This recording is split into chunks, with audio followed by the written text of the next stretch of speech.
नमस्कार दोस्तों, बहुत बहुत स्वागत है आप सभी का आपके अपने channel real vastu with Megha में। ईश्वर की कृपा आप पर और आपके परिवार पर सदैव बनी रहे। पितृपक्ष 2021। किस मृत परिजन का श्राद्ध किस दिन, ऐसी चुनी तिथि। पूर्णिमा से अमावस्या तक 15 तिथियां पितरों के निमित्त श्राद्ध कर्म करने के लिए महत्वपूर्ण मानी जाती हैं। इन 15 तिथियों में सभी अपने अपने पितरों को याद करते हैं और उनका तर्पण करते हैं। श्राद्ध का अर्थ श्रद्धा पूर्वक अपने पूर्वजों को, जो इस समय जीवित नहीं है, उनका आभार प्रकट करना होता है। शास्त्रों के अनुसार पितृपक्ष के दौरान ऐसे परिजन जो अपने शरीर को छोड़कर चले गए हैं, उनकी आत्मा की तृप्ति के लिए उन्हें तर्पण दिया जाता है। इसे ही श्राद्ध कहा जाता है।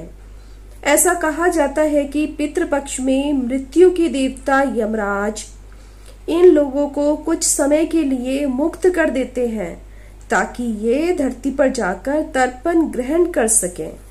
धर्म ग्रंथों के अनुसार श्राद्ध कर्म को पूरे विधि विधान के साथ करने की मान्यता है। अगर ऐसा नहीं किया जाता है तो श्राद्ध कर्म निष्फल माना जाता है और जिनके लिए यह कर्म किया जाता है उनकी आत्मा अतृप्त रह जाती है। कौन कहलाते हैं पितर? ऐसे व्यक्ति जो इस धरती पर जन्म लेने के बाद जीवित नहीं हैं, उन्हें पितर कहा जाता है। ये विवाहित हो या अविवाहित, बच्चा हो या बुजुर्ग, स्त्री हो या पुरुष, उनकी मृत्यु हो चुकी है, उन्हें पितृ कहा जाता है। पितरों की आत्मा की शांति के लिए पितृपक्ष में उनको तर्पण दिया जाता है। पितृपक्ष समाप्त होते ही परिजन आशीर्वाद देते हुए मृत्युलोक से वापस चले जाते हैं। शास्त्रों में भी वर्णन है कि श्राद्ध कर्म, पिंडदान, तर्पण आदि विद्वान ब्राह्मण के द्वारा करवाया जाना चाहिए।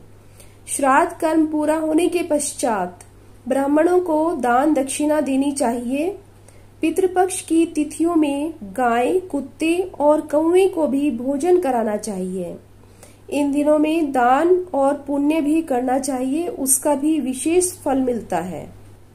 आइए जान लेते हैं पितृपक्ष में कैसे करें श्राद्ध। श्राद्ध पक्ष के दिनों में पूजा और तर्पण करें। पितरों के लिए बनाए गए भोजन के 4 ग्रास निकालें और उनमें से एक हिस्सा गाय, दूसरा हिस्सा कुत्ते का, तीसरा हिस्सा कौवे का और एक हिस्सा अतिथि के लिए रख दें।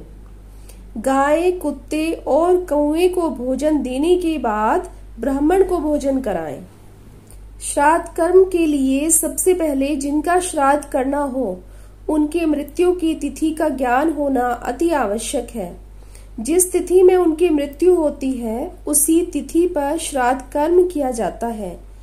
जैसे जिस व्यक्ति की मृत्यु प्रतिपदा तिथि को हुई है, उसका श्राद्ध कर्म भी हर वर्ष प्रतिपदा तिथि को ही किया जाएगा।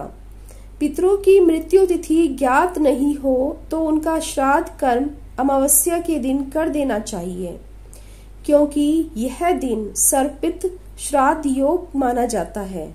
जिनकी समय से पूर्व किसी दुर्घटनावश अकाल मृत्यु हो गई हो, तो उनके लिए श्राद्ध कर्म चतुर्दशी तिथि को करने का विधान है।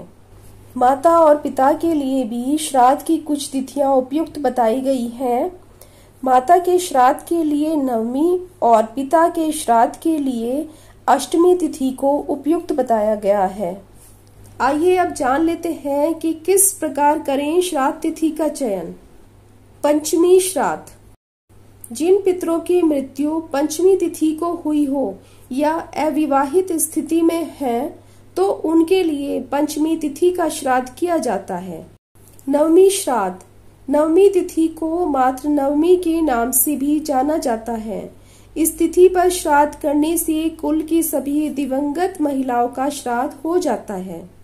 चतुर्दशी श्राद्ध। इस तिथि पर उन परिजनों का श्राद्ध किया जाता है जिनकी अकाल मृत्यु हुई हो।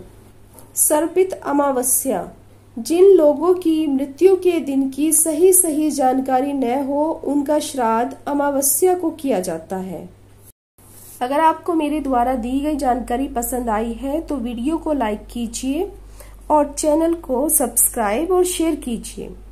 अगली वीडियो में फिर से मिलूंगी, तब तक के लिए नमस्कार।